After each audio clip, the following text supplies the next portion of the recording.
یہاں تک ذکر تھا سیدنا آدم علیہ السلام کی پیدائش سے پہلے کا۔ اب ہم ذکر شروع کرتے ہیں آدم علیہ السلام کا۔ اللہ تعالیٰ فرماتے ہیں وَمَا خَلَقْتُ الْجِنَّ وَالْإِنسَ إِلَّا لِيَعْبُدُونَ، اور میں نے جنوں اور انسانوں کو اپنی عبادت کے لیے پیدا کیا ہے۔ اللہ تعالیٰ نے ہمارے باپ کو کیوں پیدا فرمایا، ہمیں کیوں پیدا فرمایا؟ تاکہ ہم اس کی عبادت کریں، اگرچہ وہ عبادت کا محتاج نہیں، وہ تو بے نیاز ہے، البتہ ہم اس کے محتاج ہیں۔ اس کے اسماء بہترین اور حسین ہیں، وہ عالی شان صفات کا مالک ہے۔ اس نے اپنے ناموں کے آثار ظاہر کرنے کے لیے مخلوق کو پیدا فرمایا، رحمت کے آثار، قدرت کے آثار، جبر اور طاقت کے آثار اور حکمت کے آثار ظاہر کرنے کے لیے مخلوقات کو پیدا فرمایا، ورنہ وہ کسی چیز کا محتاج نہیں۔ آدم علیہ السلام کی تخلیق سے پہلے ہی اس بارے میں اللہ تعالیٰ کا فرشتوں سے مکالمہ ہوا۔ اللہ تعالیٰ نے فرمایا وَإِذْ قَالَ رَبُّكَ لِلْمَلَائِكَةِ إِنِّي جَاعِلٌ فِي الْأَرْضِ خَلِيفَةً، اور جب تیرے رب نے فرشتوں سے کہا میں زمین میں ایک خلیفہ بنانے والا ہوں۔ خلیفہ سے مراد ہے نائب، اور یہ کہ اس کی نسل میں سے ہر ایک دوسرے کا خلیفہ ہوگا۔ جبکہ سیدنا ابو بکر صدیق رضی اللہ عنہ نبی اکرم صلی اللہ علیہ وسلم کے خلیفہ ہوئے، سو اللہ نے ایک خلیفہ بنانے کا ارادہ فرمایا جو زمین میں حکومت کرے اور اس کو آباد کرے۔ چنانچہ اللہ تعالیٰ نے فرمایا هُوَ أَنشَأَكُم مِّنَ الْأَرْضِ وَاسْتَعْمَرَكُمْ فِيهَا، اللہ تعالیٰ نے تمہیں زمین سے پیدا کیا اور اسی نے اس زمین میں تمہیں بسایا ہے۔ اللہ تعالیٰ کا ارادہ ہوا کہ زمین کو آباد کروائے، جبکہ جن اس قابل نہیں تھے، کیونکہ ان میں اس قدر عقل و دانش نہیں تھی کہ زمین کو پر رونق اور سرسبز و شاداب رکھ سکیں۔ علماء جنات کے بارے میں کہتے ہیں ان کا سب سے بڑا عقل مند جن انسانوں کے 10 سالہ بچے کے برابر عقل رکھتا ہے، اس لیے زمین کو آباد کرنے کی صلاحیت اللہ تعالیٰ نے انسان کو بخشی۔ اللہ نے انسان کو بہترین ڈھانچے اور حسین ترین شکل و صورت سے نوازا، پھر اپنی روح اس میں پھونکی۔ فرشتوں نے اس سے سوال کیا قالوا أتجعل فيها من يفسد فيها ويسفك الدماء ونحن نسبح بحمدك ونقدس لك قال إني أعلم ما لا تعلمون، ایسی مخلوق کو کیوں پیدا کرتا ہے جو زمین میں فساد کرے اور خون بہائے، اور ہم تیری تسبیح، حمد اور پاکیزگی بیان کرتے ہیں۔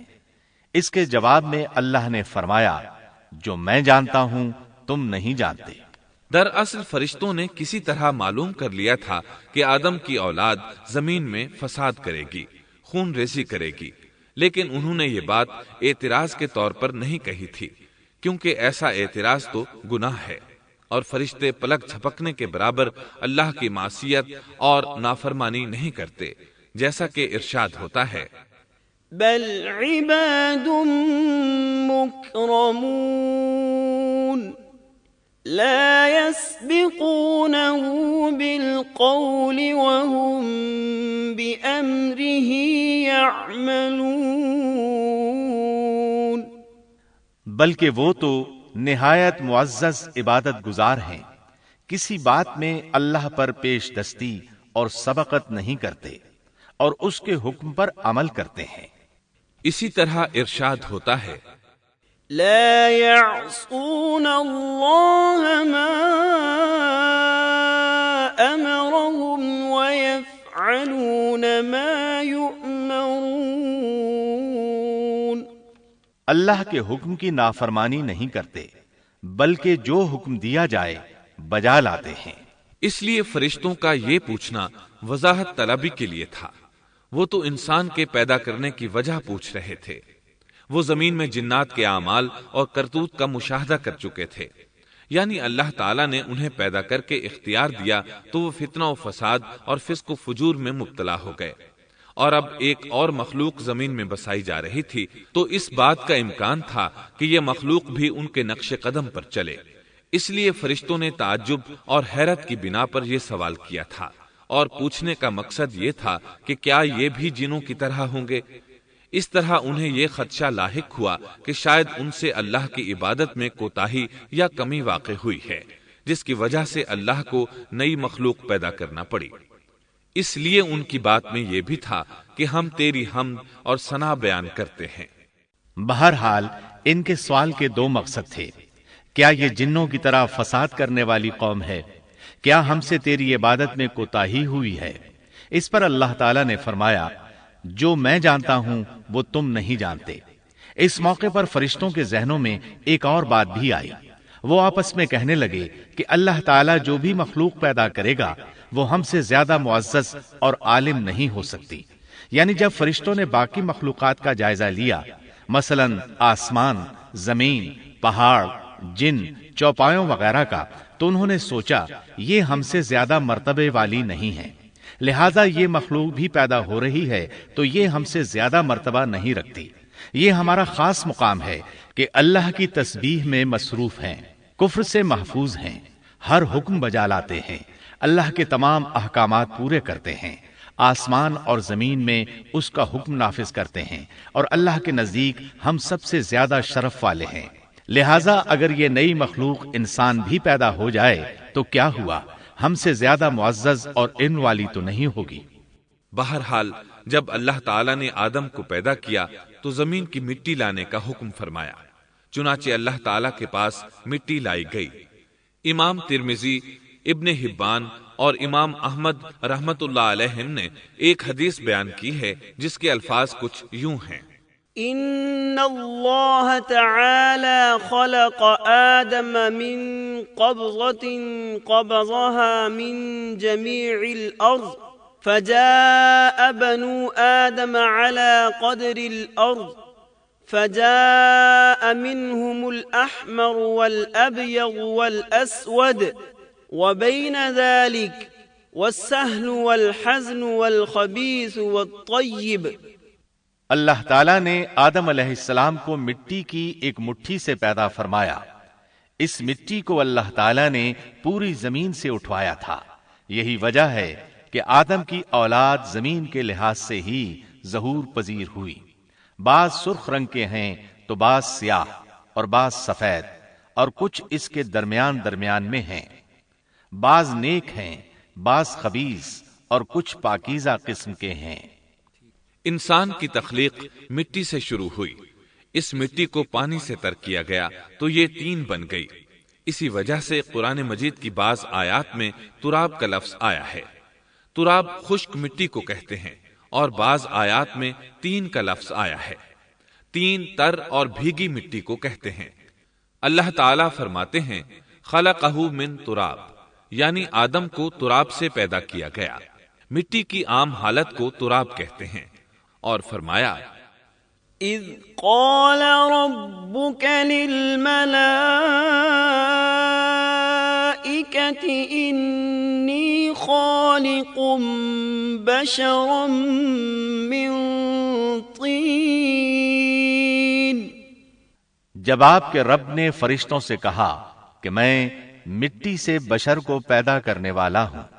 جب اس مٹی کو پانی سے زیادہ بھگویا گیا تو وہ لیسدار ہونا شروع ہو گئی، اسی لیے اللہ تعالیٰ نے فرمایا اِنَّا خَلَقْنَاهُم مِّن طِينٍ لَازِبٍ۔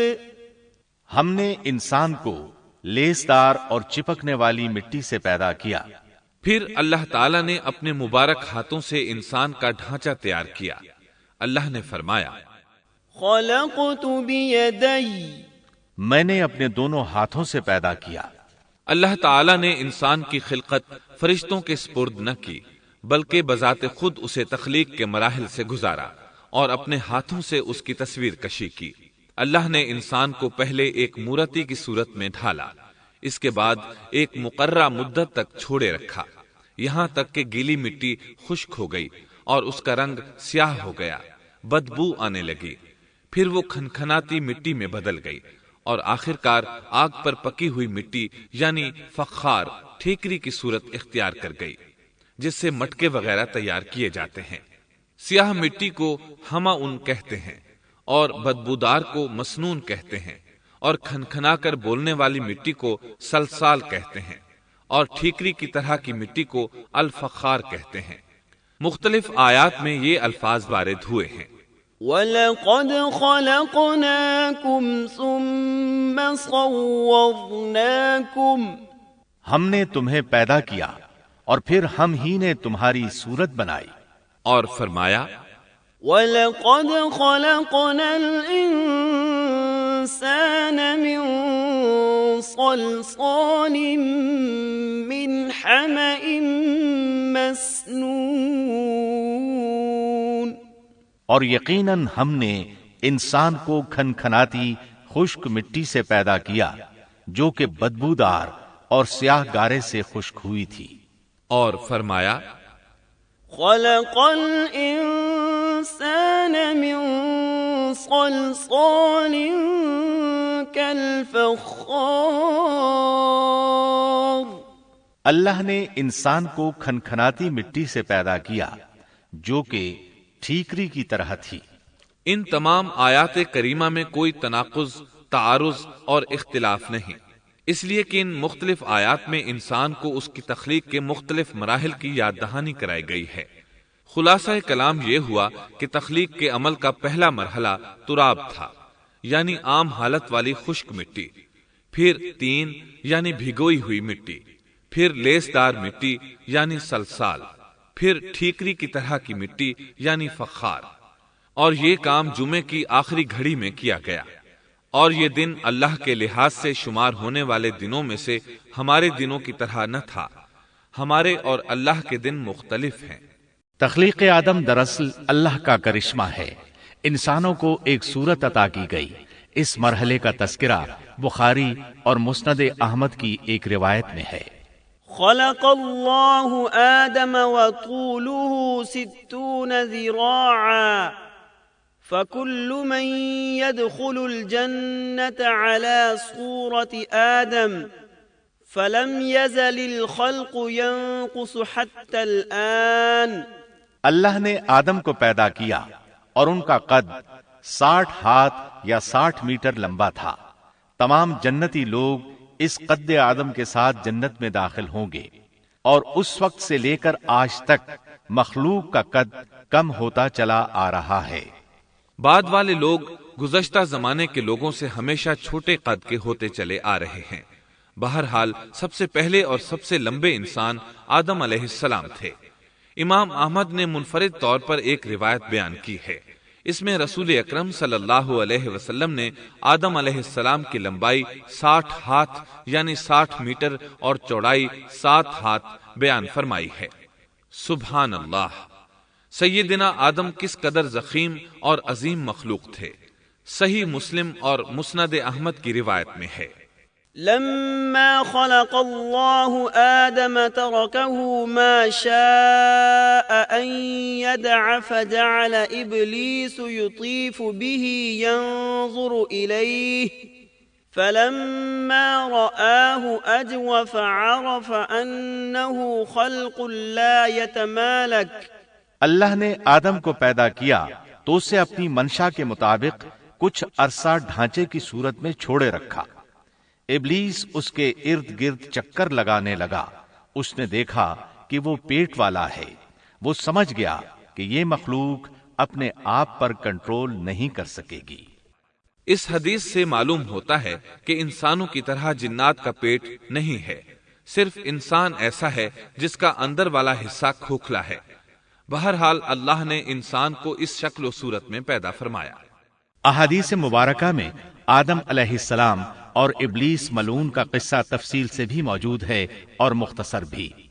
مثلا تفسیر تبری میں سیدنا عبداللہ بن عباس رضی اللہ عنہما سے روایت ہے، اللہ تعالیٰ نے آدم علیہ السلام کی مٹی کا حکم دیا، مٹی لائی گئی۔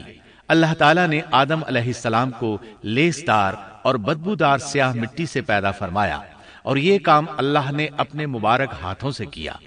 آدم 40 راتیں مجسمے کی صورت میں پڑے رہے، جسم موجود تھا لیکن روح نہیں تھی۔ ابلیس آتا، اس ڈھانچے کو ٹھوکر لگاتا تو جسم سے ایسی آواز نکلتی جیسے خالی مٹکے پر ہاتھ مارنے سے نکلتی ہے۔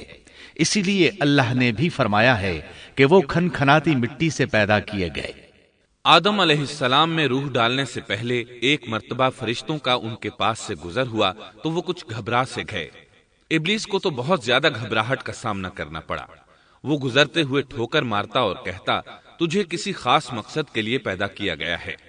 یہ کہہ کر وہ آدم کے منہ میں داخل ہو جاتا اور کمر کے راستے باہر آ جاتا اور فرشتوں سے مخاطب ہو کر کہتا، اس سے گھبرانے کی کوئی ضرورت نہیں۔ اگر مجھے اس پر مسلط کر دیا گیا تو میں یقیناً اسے ہلاکت میں ڈال دوں گا، اور اگر اسے مجھ پر مسلط کر دیا گیا تو بلا شبہ میں اس کی نافرمانی کروں گا۔ اندازہ کیجئے وہ تعجب کر رہا ہے کہ انہیں کیوں پیدا کیا گیا ہے۔ اس کی آدم علیہ السلام سے دشمنی کس قدر پرانی ہے، گویا ابتدا ہی سے یہ عداوت پر ڈٹ گیا تھا۔ بہرحال اللہ نے آدم میں روح پھونکی۔ اس مضمون کو قرآن مجید میں جا بجا ذکر کیا گیا ہے۔ اللہ تعالیٰ فرماتے ہیں، فَإِذَا سَوَّيْتُهُ وَنَفَخْتُ فِيهِ مِن رُّوحِي فَقَعُوا لَهُ سَاجِدِينَ۔ جب میں اس کو ٹھیک ٹھاک کر لوں اور اس میں اپنی روح پھونک دوں تو تم سب اس کے سامنے سجدے میں گر پڑنا۔ ایک اور جگہ فرمایا، ان مثل عیسیٰ عند اللہ کمثل آدم خلقه من تراب ثم قال له كن فيكون۔ اللہ تعالیٰ کے نزدیک عیسیٰ علیہ السلام کی مثال ہو بہو آدم علیہ السلام کی مثال ہے۔ اللہ نے انہیں مٹی سے بنا کر کہا ہو جا، وہ ہو گئے۔ اللہ نے آدم علیہ السلام کو مٹی سے پیدا کیا، اپنے ہاتھوں سے بنایا، پھر اس میں روح پھونکی۔ اس کا مفصل بیان احادیث میں موجود ہے۔ جب ان میں روح پھونکی گئی اور ابتدا میں روح جیسے ہی سر کے اندر داخل ہوئی، آدم علیہ السلام کو چھینک آ گئی۔ فرشتوں نے آدم علیہ السلام سے کہا، الحمدللہ کہیے۔ انہوں نے کہہ دیا۔ اللہ کی اس تعریف کے جواب میں اللہ تعالیٰ نے فرمایا، رحمک ربک، یعنی تجھ پر تیرا رب رحم فرمائے۔ سبحان اللہ، اللہ ذوالجلال والاکرام نے آدم علیہ السلام میں روح مکمل ہونے سے پہلے ہی انہیں اپنی رحمت سے سرفراز فرما دیا۔ بہرحال جب روح ان کی آنکھوں میں داخل ہوئی اور انہوں نے جنت کے پھلوں کو دیکھا تو ان میں غور و فکر کرنے لگے۔ جب روح پیٹ میں داخل ہوئی تو کھانے کی طلب محسوس ہوئی۔ ابھی روح ٹانگوں تک پہنچی نہیں اور کھانے کی خواہش پہلے ہی محسوس ہونے لگی۔ اس جلد بازی اور عجلت کی وجہ سے اللہ تعالیٰ نے فرمایا، خلق الانسان من عجل۔ انسان جلد باز مخلوق ہے۔